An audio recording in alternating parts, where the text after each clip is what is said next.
ইন্নাল হাজাল আমরা বাদা নবুওয়াতুল রহমা, নেতৃত্ব শুরু হয়েছে নবী দিয়ে ও দয়া দিয়ে। নবীর নেতৃত্ব চলেনি আল্লাহর দয়া ছাড়া। সময় কোনো খেলাফাতানা রহমা, তারপর নেতৃত্ব শুরু হয় খেলাফাত দিয়ে ও দয়া দিয়ে। উমারের নেতৃত্ব চলে না আল্লাহর দয়া ছাড়া। সুম্মা মুলকা নাজুজান, এরপর নেতৃত্ব শুরু হয় জোরজার মুল্লুক্তার। এরপর নেতৃত্ব শুরু হয় জোরজার মুল্লুক্তার। সুম্মা এখনো জাবরিয়াতান ওয়াতানা ফাসাদান ফিল আরজে, এরপর নেতৃত্ব শুরু হবে জোর করে, পিটিয়ে, মানুষকে হত্যা করে, যে কোনো মূল্যে মানুষ নেতা হবেই। তখন তাদের চারটা স্বভাব হবে। এক, এস্তাহেলুনাল হারিরা, এরা রেশমি কাপড় হালাল মনে করবে, বিছানে মখমল চাদর থাকবে। দুই, অল ফরুজা, এরা জেনাকে হালাল মনে করবে। তিন, অল খমুরা, মদকে হালাল মনে করবে। চার, ইরজাক আলাইহিম, দিন ধনী হয়ে যাবে, টাকা পয়সার অভাব থাকবে না, ব্যাংক ব্যালেন্স সব তাদের, কোনো চিন্তা নেই। ইরজাক আলাইহিম ইনসারুনা, তাদের সাহায্য করা হবে। এই চারটা স্বভাব হবে তাদের। ক্ষমতার ভিত্তিতেই টাকা উপার্জন করবে। ক্ষমতা মানে টাকা, আসলে ক্ষমতা মানে নিঃস্ব হওয়া, দেউলিয়া হয়ে যাওয়া। কেন? যেটুকু নিজের ছিল সেটুকুকে জনগণকে দিলাম, আর যা সরকারিভাবে ছিল সেটুকুকে জনগণকে দিলাম। যখন নেতৃত্ব শেষ হয়ে গেল তখন আমি নিঃস্ব হয়ে গেলাম, তার নাম নেতৃত্ব। যখন উসমান খলিফা হলেন রাদিয়াল্লাহু তাআলা আনহু, তিনি বলছেন সৌদি আরবের মাটিতে, এই বিশাল ভূখণ্ডে উসমানের চেয়ে কোনো ধনী মানুষ ছিলেন না গোটা সৌদি আরবে। তারপরে যখন নেতৃত্ব ছেড়ে দিতে হলো, শহীদ হওয়ার সময় চলে আসলো, তখন তিনি বললেন যে হজ করতে যাওয়ার জন্য একটা উট আছে, আর কিছু নেই। অথচ সৌদি আরবে সবচেয়ে বড় ধনী, হজ করতে যাওয়ার জন্য একটা উট আছে। আর এখন যারা নেতা হচ্ছে তাদের দেখবেন গাড়ি বাড়ি ঢাকায় এখন ওরা আছে। আল্লাহ নবী বলছেন যে জোর করে নেতা হবে তখন চারটা স্বভাব হবে তার। এক, রেশমি কাপড় থাকবে তার। দুই, জেনা থাকবে তার। তিন, মদ থাকবে তার। চার, টাকা থাকবে তার। চারটা। আবু হুরায়রা রাদিয়াল্লাহু তাআলা আনহু বলেন, রাসূল সাল্লাল্লাহু আলাইহি ওয়াসাল্লাম বলেছেন, ইন্না মিন আশরাতি শাহ, নিশ্চয় কিয়ামতের লক্ষণ, ইরফাল ইলম, এক, বিদ্যা উঠে যাবে। দুই, ওয়াকসুরাল জাহাল, মূর্খতা বেড়ে যাবে। তিন, ওয়াকসুরা জেনা, জেনা বেশি হয়ে যাবে। চার, ওয়াকিল্লার রেজাল, পুরুষ কমে যাবে। পাঁচ, ওয়াকসুরা নিসা, মহিলা বেশি হয়ে যাবে। হাত্তা এখন আলে খামসিনা ইমরাল কাইমুল ওয়াহিদ, একজন পুরুষের অধীনে থাকবে 50 জন নারী। 50 জন, এটা 50 নয়, একজন পুরুষের অধীনে শত হাজারো নারী থাকবে, সব জেনার সম্পর্ক থাকবে। এইখানে এই বৈঠকে এমনও কত যুবক আছে যার শত নারীর সাথে জেনার সম্পর্ক আছে। রাসূল সাল্লাল্লাহু আলাইহি সাল্লাম বলেন, আইনানের তাজনিনে জেনাহুমুন নাজর, দুই চোখের জেনা হচ্ছে চোখ দিয়ে দেখা। অলোজনানে জেনাহুল ইস্তেমাও, দুই কানের জেনা হচ্ছে কান দিয়ে শোনা। অলিয়াদ জেনাহাল বাৎস, হাতের জেনা হচ্ছে হাত দিয়ে ধরা। আর রিজল জেনাহাল মাসি, পায়ের জেনা হচ্ছে পা দিয়ে চলা। জেনাল কাল তাতমনা তাস্তাহি, অন্তরের জেনা হচ্ছে পরিকল্পনা করা। জেনাল লেসানা নুতক, জিহ্বার জেনা হচ্ছে কথা বলা। এগুলি সব জেনা। আপনি আমার দিনী ভাই, এই ছেলে তোমাকে বলছি, শোনো, তুমি একটা কথা মনে রেখো। দেখো, মোবাইলে যেসব মেয়েকে তুমি দেখছো এর কিন্তু বিচার হবে। আল্লাহ এমন সত্তা যে তোমার এটা কেউ দেখতে পায় না, কিন্তু আল্লাহ দেখতে পান। আর যেদিন বিচার হবে সেদিন সবাই দেখতে পাবে। কেন? বিচারের চারটা পদ্ধতি। বিচারের চারটা পদ্ধতি। এক, সবার হাতে খাতা দেওয়া হবে, আরবি ভাষাতে থাকবে লেখা। তুমি আরবি জানলেও পড়তে পারবা, না জানলেও পড়তে পারবা। দেখবে আর বলবে মালে হাজাল কিতাব, লাইগাদের সাগিরতলা কবিরা, কি আশ্চর্য ধরনের বই! জীবনের ছোট কথাও লেখা আছে, বড় কথাও লেখা আছে। আপনি আরবি পড়বেন আর বলতে পারবেন, তার মানে সব পাপ আপনাকে নিজে পড়তে হবে, নিজে আবার পড়তে হবে বিচার মাঠে। 2, সব পাপ দেখতে পাবেন। আল্লাহ বলছেন মিসকাল যাররাতিন খাইরাইয়ারা মিসকাল যাররাতিন শাররাইয়ারা, বিন্দু মাত্র যদি পাপ করে থাকেন সেটা আপনি দেখতে পাবেন। দেখার পদ্ধতি আল্লাহ রাসূল বলছেন এনজুরু আইমানা মিনহু, সে তার ডান দিকে লক্ষ্য করবে। ফায়ারা মা কাদ্দামা মিন আমালিহি, পুরো জীবনের সব কর্ম দেখতে পাবে ডান দিকে তাকানোর সাথে সাথে। সময় এনজুরু আসমা মিনহু, তারপর বাম দিকে লক্ষ্য করবে। ফায়ারা মা কাদ্দামা মিন আমালিহি, পুরো জীবনে যা করেছে সব কিছু বাম দিকে দেখতে পাবে। তার মানে আপনাকে দেখানো হবে সে পাপ। পৃথিবীর সব মানুষকে তার পাপ নাকি দেখানো হবে। এটা হলো 2 নম্বর পদ্ধতি।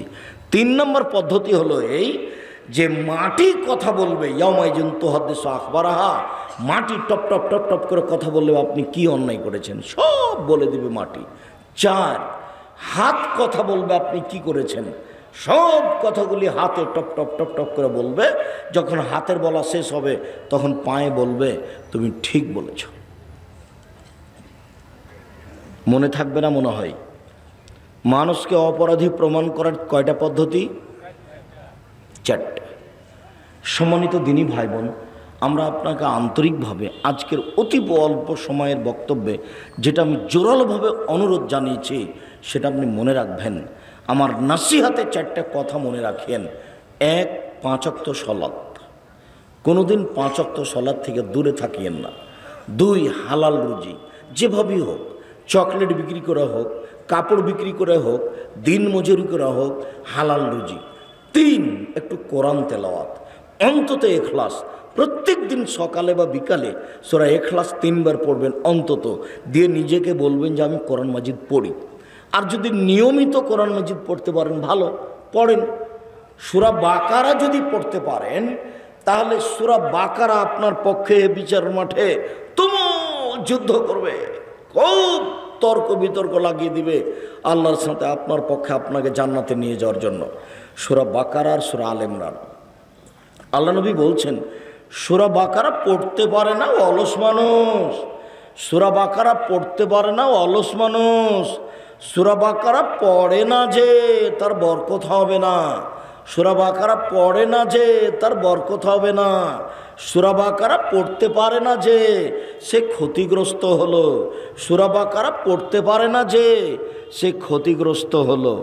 কোনোটাই যদি না পারেন তাহলে আপনার একটা কথা আপনাকে আমি মনে রাখার জন্য অনুরোধ জানাচ্ছি যে 4টে কর্ম যাদের কবরের শাস্তি হয় না।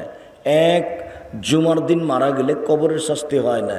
2, শহীদ হলে কবরের শাস্তি হয় না। 3, পেটে ব্যথায় মারা গেলে কবরের শাস্তি হয় না। 4, সূরা মুলক রাতে পড়ে ঘুমালে কবরের শাস্তি হয় না। ওপরের 3টা পারবেন না।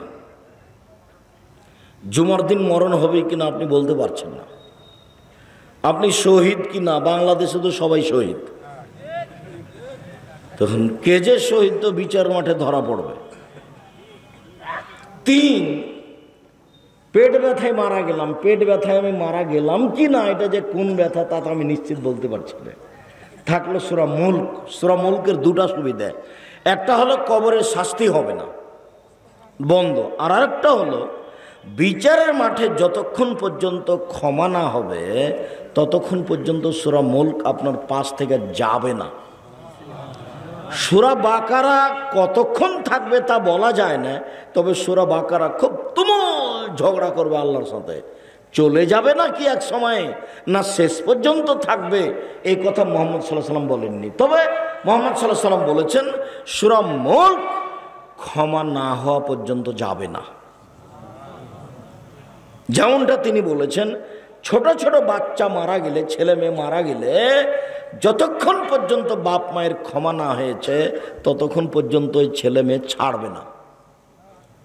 যার জন্য বলি যে 1টা 2টা ছেলে মেয়ে নিলে হবে, 2টা ছেলে মেয়ে নিয়েছেন তো কয়টা মরবে আর কয়টা থাকবে?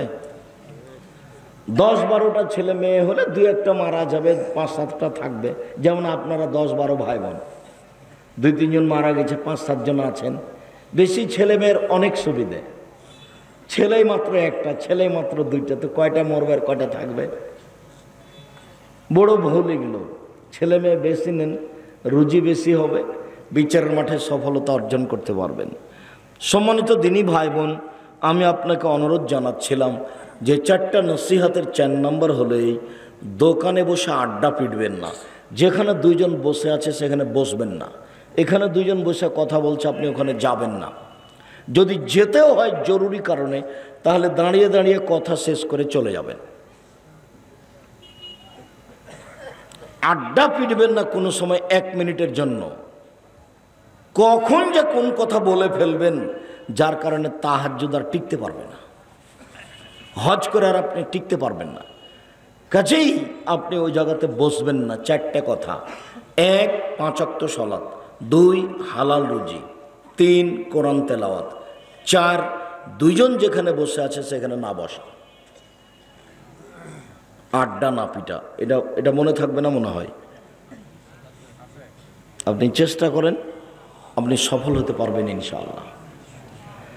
রাসূল সাল্লাল্লাহু আলাইহি ওয়াসাল্লাম বলেন, পৃথিবীর মানুষ মনে রেখো, নেশাদার দ্রব্য পান করা এমন একটা জিনিস, এমন একটা পাপ, কেউ যদি একবার নেশাদার দ্রব্য পান করে 40 দিন আল্লাহকে রাজি করতে পারবে না।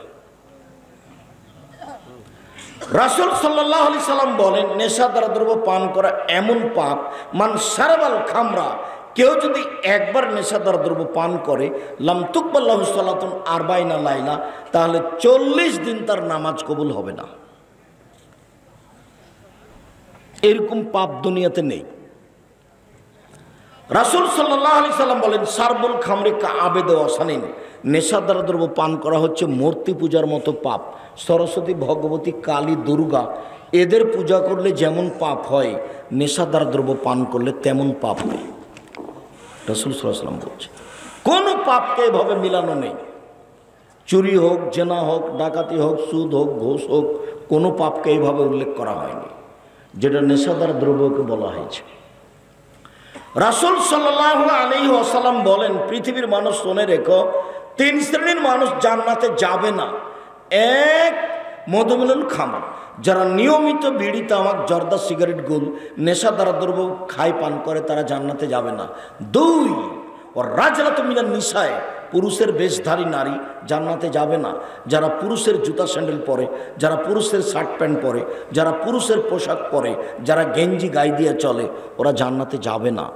3 ও দায়ুস আল্লাযী কুরফি আলাল খাবাসা, যে তার বাড়িতে বেহায়ার সুযোগ দিয়েছে, ও জান্নাতে যাবে না। রাসূল সাল্লাল্লাহু আলাইহি ওয়াসাল্লাম বলেন, 3 শ্রেণীর মানুষ জান্নাতে যাবে না। 1 আক্কুন, বাপ মাকে মানে না যে। 2 মধুমুল খামরে, নেশাদার দ্রব্য পান করে যে। 3 মুকাদ্দিবুল মিল কাদারে, ভাগ্যকে অস্বীকার করে যে ভাগ্যকে অস্বীকার করে সে জান্নাতে যাবে না। রাসূল সাল্লাল্লাহু আলাইহি সাল্লাম বলেন, 3 শ্রেণীর মানুষ জান্নাতে যাবে না। 1 আক্কুন, বাপ মাকে মানে না যে। 2 মদ খায় যে। 3 মুসাদ্দিকুন বিসসিহরে, জাদুকে বিশ্বাস করে যে। জাদু খেলাও হারাম, জাদু দেখাও হারাম। মোবাইলের অপর নাম জাদু। মোবাইলের অপর নাম কি? জাদু। পেশাব পায়খানা তো মানুষ মোবাইল নিয়ে যায়, পায়খানায় নিয়ে গেছে মোবাইল, আসলে এ জাদু। সম্মানিত দিনী ভাই বোন, রাসূল সাল্লাল্লাহু আলাইহি ওয়াসাল্লাম এই ব্যাপারে যে কথাগুলি বললেন, এইটা আমি আপনি যদি যথাযথভাবে মূল্যায়ন করি, তাহলে কিছু না কিছু ভালো ফল পাবো ইনশাআল্লাহ। সম্মানিত দিনী ভাই বোন, রাসূল সাল্লাল্লাহু আলাইহি ওয়াসাল্লাম বলেন, পৃথিবীর মানুষ তোমরা 3টা কাজ করো। 1 আতেমুল জাহিয়া, দুস্থ গরিব ফকির মিসকিনকে খেতে দাও। 2 উদুল আরিজা, অসুস্থ মানুষকে দেখতে যাও। 3 ফুকুল আনি, যারা বন্দী আছে জেল হাজতে তাদেরকে মুক্তি করার চেষ্টা করো। বুখারী, মুসলিম। অত্র হাদিসের কথা 3টি আমি আপনাদেরকে জোরালোভাবে মেনে চলার অনুরোধ জানিয়ে কথার শেষের দিকে চলে আসলাম। রাসূল সাল্লাল্লাহু আলাইহি সাল্লাম বলেন, পৃথিবীর মানুষ তোমরা 3টা কাজ করো। 1 দুস্থ গরিব ফকির মিসকিনকে খেতে দাও। 2 অসুস্থ মানুষকে দেখতে যাও। 3 যারা জেল হাজতে বন্দী আছে তাদেরকে বের করার চেষ্টা করো। এটা আল্লাহ রসুলের আদেশ। সম্মানিত দিনী ভাই বোন, আমি আপনাদেরকে 5 ওয়াক্ত সালাত আদায়ের অনুরোধ জানিয়ে, হালাল হারাম বেঁচে চলার অনুরোধ জানিয়ে, দোকানপাটে আড্ডা না পিটার অনুরোধ জানিয়ে, মানুষের সাথে জোর জুলুম করে জমি দখল না করার, মানুষের সাথে খারাপ আচরণ না করার অনুরোধ জানিয়ে আপাতত আজকের মতো কথা এখানে শেষ করছি। সবাই উপদেশ বইটা, সবাই উপদেশ তো বই নেবেন। আব্দুল্লাহর মিন্নাতুল বাড়ি এসেছিলাম পত্রিকা ছেড়ে কেউ যাবেন না। আর এটা মাদ্রাসা আদায় করছিল, আপনারা জানেন। কেউ খালি হাতে যাবেন না, সম্ভবপর সহযোগিতা করে যাবেন। আর সলাতের উপরে বইটা নতুন বের হয়েছে, আমি যে আলোচনা করছিলাম সেটা উপদেশ বই আছে। আমি দিনী ভাই বোনকে উপদেশ বই সহ অন্যান্য যত বই আছে, বিশেষভাবে মাসিক আল ইতিসাম পত্রিকা, সব বইগুলি সংগ্রহ করার অনুরোধ জানাচ্ছি। কয়েকটা জিজ্ঞাসা,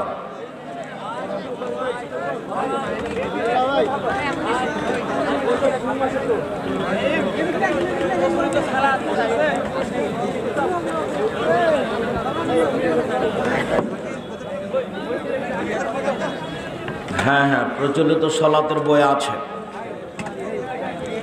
আমার জীবনে একটা সাধ ছিল সলাতের নামাজের উপরে বই লেখা।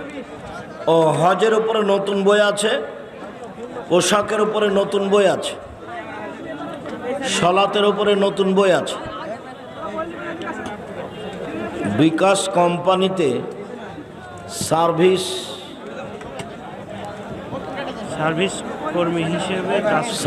কর্মী হিসেবে কাজ করি। আমার কাজ হলো QR কোড এর স্টিকার লাগানো ও ছবি তোলা। এ কাজ করে টাকা উপার্জন কি হালাল হবে? জি না, হালাল হবে না। আমি জেনারেল লাইনের ছাত্র। আমি কিভাবে জ্ঞান অর্জন করে দিনের দায়ী হতে পারবো? বেশি বেশি বাংলা বই চর্চা করো। এমনিতে কেউ খালি হাতে যাবেন না, টাকা না থাকলে একটা পত্রিকা হাতে নিয়ে যাবেন। মাসিক আল ইতিসাম জাতির বিশাল সম্পদ। 25-30 টাকা যেন আপনার কাছে বড় মনে না হয়। কেউ পত্রিকা ছেড়ে যাবেন না। অন্যান্য বই নেন, সলাতের উপরে বই নেন, আদর্শ পরিবার, আদর্শ নারী, বক্তা শ্রোতার পরিচয়। মরণ একদিন আসবেই। প্রিয় শায়েখ, আপনাকে এবং ডক্টর গালিব স্যারকে আবারও এক মঞ্চে দেখতে চাই, চেষ্টা করো। এটা কোরিয়া থেকে দিয়েছি মসজিদের জন্য। এখানকার এক ভাই কোরিয়া থেকে এই মসজিদের জন্য দিয়েছেন। আল্লাহুম্মা সাল্লি আলাইহি আল্লাহুম্মা বারিক আলাইহি। বিশ্বকাপে সৌদি আরব জয় পেয়েছে, তাই অনেক আলেম বলছেন যে এটা নাকি ইসলামের বিজয়। আল্লাহ তুমি তাকে ক্ষমা করো। মানুষ কোন দিকে চলে গেছে। বলছি যে 3 ফুট পর পর দাঁড়ানো যায়, তাই বলছে মসজিদে। আলেম ওলামাই বলছে।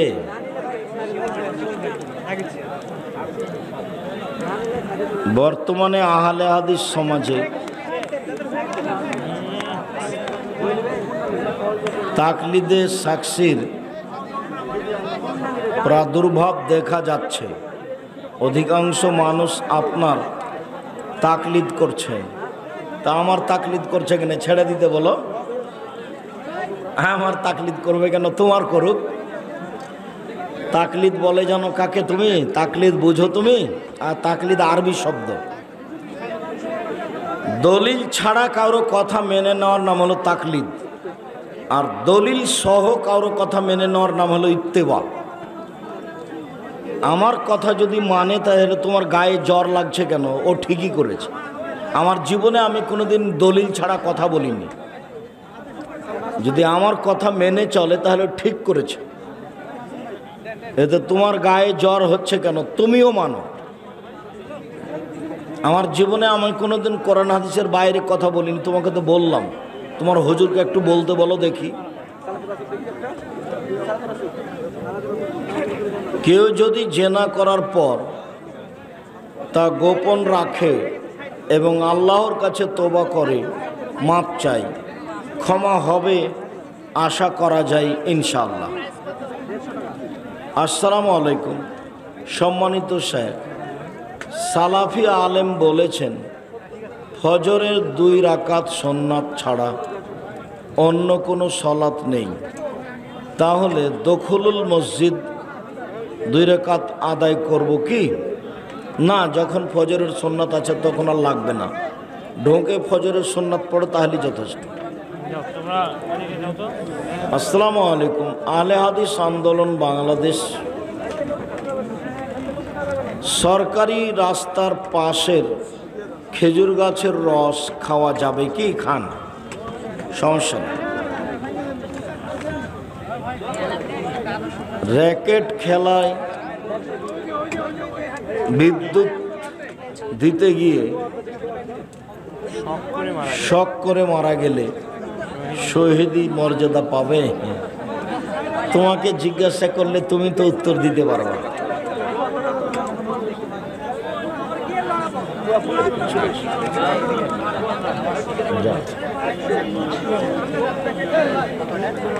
আসরের সলাতে প্রথম বৈঠকে দরুদ পড়া যাবে কি? দরুদ পড়া লাগবে না, পড়ে ফেললে কোনো সমস্যা নেই।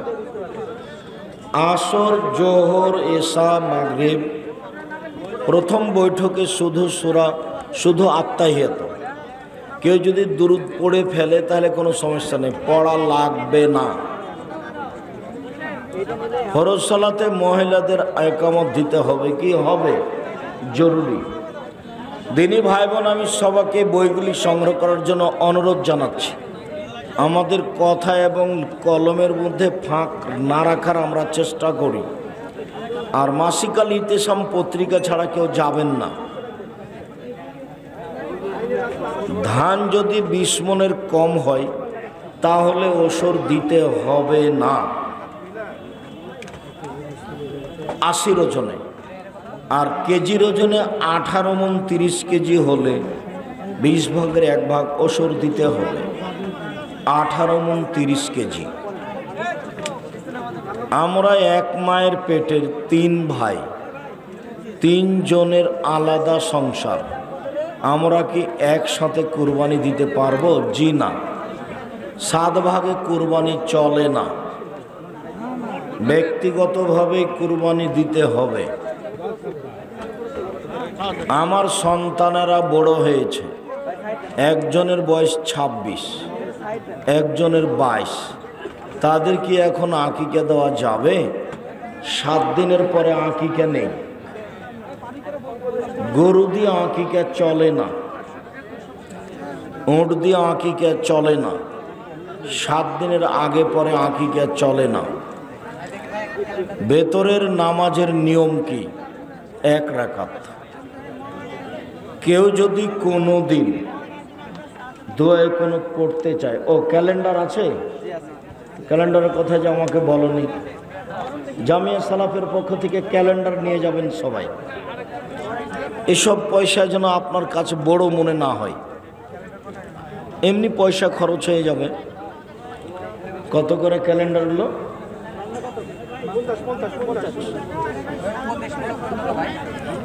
ক্যালেন্ডারগুলো সাথে নিয়ে যাবেন। জুমার ফরজ সালাতের আগের 4 রাকাত সুন্নাত নামাজ ইমাম পড়তে বলে।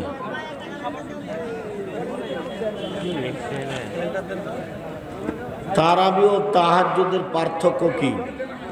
তারাবি তাহাজ্জুদ একই, কোনো পার্থক্য নেই। শেখ, আমি গরু লালন পালন করি, প্রায় আমার কাপড়ে গরুর পেশাব পায়খানা লেগে থাকে।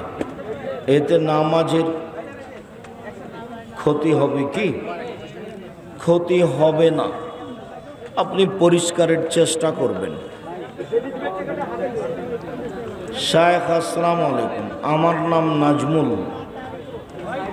এ নাম কি ইসলামিক? নাজমুল নামের অর্থ কি? নাজমুল হক হতে হবে। নাজম মানে হলো তারা, নাজমুল হক সত্যের তারা, সত্যের আলো। শুক্রিয়া। আরো কেন, এত কেন? শেষ। কোরআনে হাত রেখে শপথ রাখলে সে কি জাহান্নামে যাবে?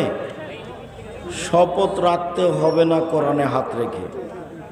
জাহান্নামে যাওয়া না যাওয়া যদি কারো অর্থ সম্পদ নিয়ে নেয় কসম করে, বা কাউকে জেল হাজতে দেওয়ার জন্য কসম করে, তাহলে জাহান্নামে যাবে, তাছাড়া নয়। আপনার মাদ্রাসায় কি অনাবাসিকভাবে ক্লাস করতে ভর্তি পরীক্ষা, আবাসিক অনাবাসিক সবাকে ভর্তি পরীক্ষা দিতে হবে। 1 ডিসেম্বর থেকে 30 ডিসেম্বর ফরম, আর 1 জানুয়ারি ভর্তি। দেশ বিদেশের আলেম ওলামা আছে, যারা বিদেশি আলেম তাদের অনেক বেতন। কয়েকজন বিদেশি আলেম আছে। কালো টুপি ও পোশাক পরিধান করা যাবে কি? কালো পোশাক যাবে, তবে না করাই ভালো। কেন? শিয়ারা এখন কালো পোশাক পরে, কালো টুপি পরে। কালো পোশাকে সমস্যা নেই, কিন্তু শিয়ারা এটাকে বাছাই করেছে, যার কারণে এটা না পরাই ভালো। মোনাজাত কোন কোন জায়গায় করা যাবে? কবরস্থানে গিয়ে যাবে একাই, বিপদে পড়ে যাবে, ছেলে মেয়ের জন্য যাবে, চন্দ্র সূর্য গ্রহণে যাবে, কবরস্থানে গিয়ে যাবে, হজ করতে গিয়ে পরের 2 দিন পাথর নিক্ষেপ করার পরে যাবে। 24টা জায়গায় হাত তুলে দোয়া করার কথা আছে। আইনে রাসূল সাল্লাল্লাহু আলাইহি সাল্লাম বই আছে, আর যেটা সালাতের উপরে বই, যেটা রাসূল সাল্লাল্লাহু আলাইহি সাল্লামের সালাত প্রচলিত, সালাত বনাম রাসূল সাল্লাল্লাহু আলাইহি সাল্লামের সালাত, এতে 24টা জায়গায় উল্লেখ আছে হাত তুলে দোয়া করার, আর 32টা না 42টা হাদিস আছে হাত তুলে দোয়া করা। ফজরের সালাতের পর তাসবিহ না পড়ে তালিম করা যাবে কি? যাবে। কোরআনে হাত রেখে হিন্দু বাড়ি ইফতার করা যাবে কি? হিন্দু বাড়ি ইফতার করা যাবে কি? হিন্দুদের বাড়িতে ইফতার করা যাবে, ওদের জবে করা খাওয়া যাবে না। হিন্দুদের টাকা পয়সা নিয়ে ইফতার করতে পারেন, হিন্দুদের খাদ্য দিয়ে ইফতার করতে পারেন, সমস্যা নেই। ওদের জবে করা প্রাণী খাওয়া যাবে না। আমার শ্বশুরের 2টি শুধুমাত্র মেয়ে আছে, কিন্তু কোনো ছেলে নাই। তুমি জমির ভাগ নিবা সেরকম বলছো নাকি? এখন ভাতিজারা সম্পত্তির ভাগ কেমন করে পাবে? তো তোমার শ্বশুরের 2 মেয়ে অর্থ সম্পদ যা আছে তা 3 ভাগের 2 ভাগ নিয়ে নেবে, আর 1 ভাগ তার ভাতিজা ভাতিজেরা সমান হারে ভাগ করে নেবে। তখন আর ডবল আর অর্ধেক নয়। তোমার স্ত্রী আর তোমার ভাইয়ের স্ত্রী 2 জন মিলে নেবে 3 ভাগের 2 ভাগ, আর বাকিটা তার ভাতিজা ভাতিজিরা সমান হারে ভাগ করে নেবে। আমরা কৃষক, ফসলে ঔষধ দিয়ে বলে থাকি ফসল ভালো হবে, এটা বলা যাবে কি? ফসল ভালো হবে ইনশাআল্লাহ বলতে, ইনশাআল্লাহ, তাহলে এটা ঠিক হয়ে গেল। আমি একজন মুয়াজ্জিন, আজান দিয়ে টাকা নেওয়া যাবে কি? যাবে, নেন। অনেক মানুষ আছে যারা 5 ওয়াক্ত সালাত আদায় করে, আবার সালাত শেষ হলে দোকানে গিয়ে টিভি দেখে, তাদের সালাত কবুল হবে কি? হালাল রুজি হলে কবুল হবে, আর এতে পাপ হবে। আমি বিদাতিকে সালাম দেই না, মন থেকে সালাম আসে না, তাহলে কি আমি অহংকারী? আপনি অহংকারী নন, তবে সালাম দিতে হবে। যে আগে সালাম দেয় সে সবচেয়ে ভালো, আর যে সালাম দিতে দেরি করে ও কৃপণ। একটা বাচ্চা যে দুধ খাওয়া ছেড়ে দিয়েছে, এরকম বাচ্চা পেশাব করে দিয়েছে, কাপড় ওইভাবে সালাদ পড়ছে, এখন পরবর্তীতে বেশ কিছুদিন পরে মনে হয়েছে এই বিষয়টা বা জানতে পারছে, এই অবস্থানে এখন এই সালাদটা কি করবে? দীর্ঘদিন যাবৎ ছেলের পেশাবের কাপড়ে সালাত আদায় করেছে, এখন কি করবে? এখন তো অনেক দিন হয়ে গেছে, আর এরকম করবে না, আর এই সালাতের জন্য ক্ষমা চাইবে। এই সালাত হয়নি, এগুলো পুনরায় আদায় করার কোনো পথ নেই। যদি 2-1 ওয়াক্ত এরকম যায়, 2-1 ওয়াক্ত আদায় করবে, আর যদি ওয়াক্ত বেশি হয়ে যায় ক্ষমা চাইবে। শুক্রিয়া, জাযাকুমুল্লাহ খায়ের। আমরা আপনার আমার দিনী ভাই বোন অনেক কষ্ট করে দূর দূরান্ত থেকে এসে প্রোগ্রামটা বাস্তবায়ন করার চেষ্টা করলেন। আল্লাহ আপনাদেরকে জাযায়ে খায়ের দান করুক। আল্লাহুম্মা